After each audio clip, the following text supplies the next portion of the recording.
Hello, and welcome to A Woman's Mirror. And I'm a lady from the well. It's been a couple of weeks and things have changed. A lot of headlines, mostly over Somalians and just fraud, waste, and abuse, and finger pointing at each other, which never really did the greatest as far as treating each other well, like our neighbor. Um, I am neither pro or against any of all that is going on, but I do always want to go to the foundation and the fundamental words that we hear from Jesus, that we need to love God with all our hearts and our minds, and then we also need to love our neighbor.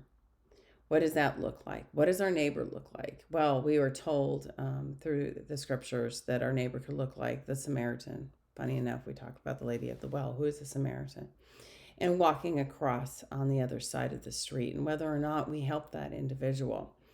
Um, and how what does that look like, right? A Samaritan did help the Hebrew person on the other side, and some other Hebrews did not, Israelites.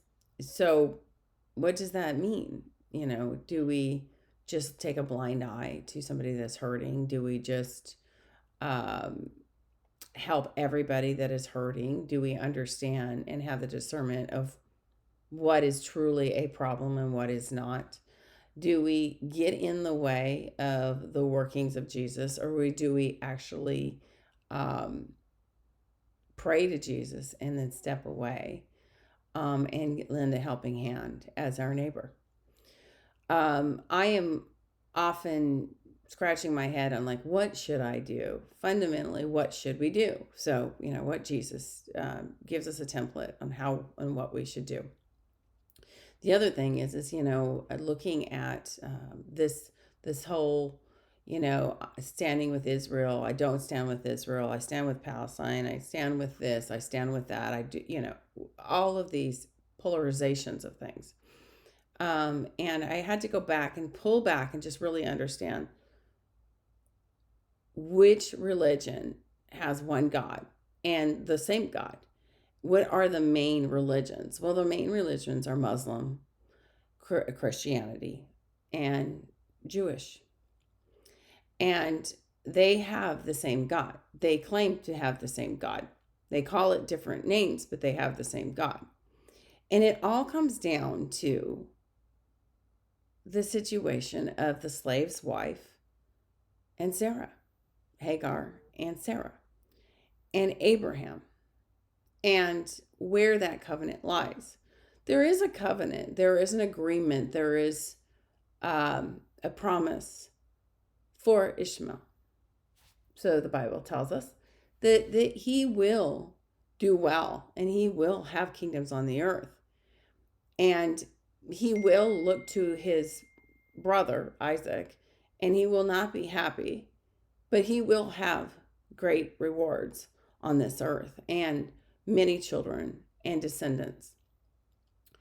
And so then I had to really dig into the Quran, as far as I was using Chat GPT, and said, okay, so if that's the case, they do have a kingdom, they do on this earth, and they do have their beliefs. And so why is it so starkly different? Because when I hear people say, I don't stand or I won't stand with Israel, then I have to understand, like, why? Why not? Right? Do I stand with Palestine? What is that exactly? And the only thing I can come to is we want to feel special. We want to feel more special than the other. We want to point out that we're more special. But then I go back to Jesus is the way and the light. Jesus is the way and the light. Well, okay, so if Jesus is the way and the light, and there's two covenants, which is one with Ishmael and one with Isaac, and their descendants, which primarily are Arabic, with Ishmael, and Jewish with Isaac. And that's not to say that there's no deviation from that, but that's exactly where those look, they go and they split. And we see Jesus Christ come on online in the New Testament, which completely deviates from the Quran, right? And then it also deviates from the New Testament or the Old Testament, the Torah, but then it doesn't, because they're both looking for that. But we, as Christians, believe we found it. They don't believe that we found it. Well, why won't they believe that we found it? Well, maybe because that means that they're not as special. And Paul talks about this actually quite heavily with the Jewish people. He says, listen, you can believe in Jesus Christ as well. The old covenants, they were important and they were detailed, and there were many, in fact, 613 to be quite blunt, with the people from Israel, Jacob's descendants. And so, and I've got them right here, 613 commandments, okay? But Jesus tells us the two main commandments to make it easier. His yoke is easy. But we don't want an easy yoke. We want to convolute it. We want to show why we're more special. And I can't see that we are. And even if we're given an easy way out, we're not taking it. And I just scratch my head, and I don't understand.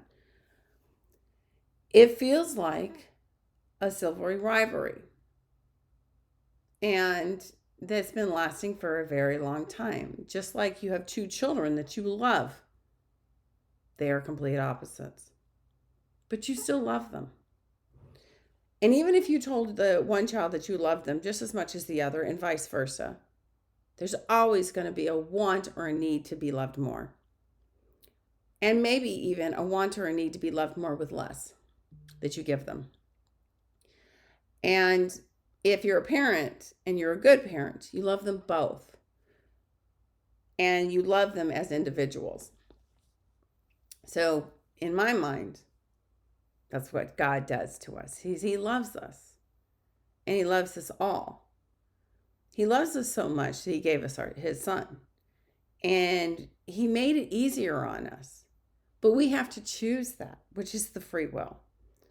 And if we don't choose it, then we're stuck in our old patterns. And he knew that the old patterns were not working because we all wanted to feel even more special than the other. We all coveted for the other's stuff, for the other's fame, and we did not really understand it was all from God, no matter what. And we are all from God, no matter what. And when we remove ourselves from what Jesus told us, to love God with all our heart and our minds, and to love our neighbor as ourselves, we end up with what we've got. And I believe that we have had this year in and year out ever since Adam and Eve were banished from the Garden of Eden and wanted to take a bite from the tree of knowledge. Okay, so we are knowledgeable now. So now what? We can convolute things. So now what? We can make things even more layered and never understand the rudimentary problem or the rudimentary solution. God is the way. So, what Jesus told us, you need to come to God and you need to believe in Jesus just like a child does. And a child will believe their parent and will love their parent and will follow their parent without question once they know that that is their parent and they can trust that parent. So I just wanted to leave this with you all. We need to love our neighbor. We need to understand our neighbor. Doesn't mean that we have to follow our neighbor, do what our neighbor asks us to do. It just means that we need to love them and understand that they are God's children. But it also means that we will not allow them to maneuver us outside of the way of Jesus's yoke. Jesus has told us, my yoke is easy. It is definitely easy.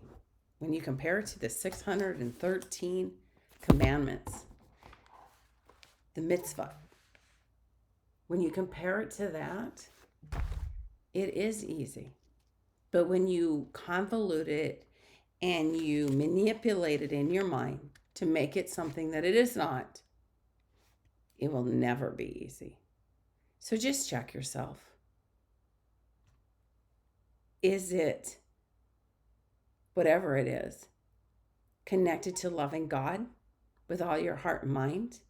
And is it connected to loving your neighbor as yourself? And does it match up with what you believe, whether it's the commandments or it's Jesus's 2 commandments? You will know through the Holy Spirit and reading the Bible whether it matches up or not. You have a beautiful day. Take care.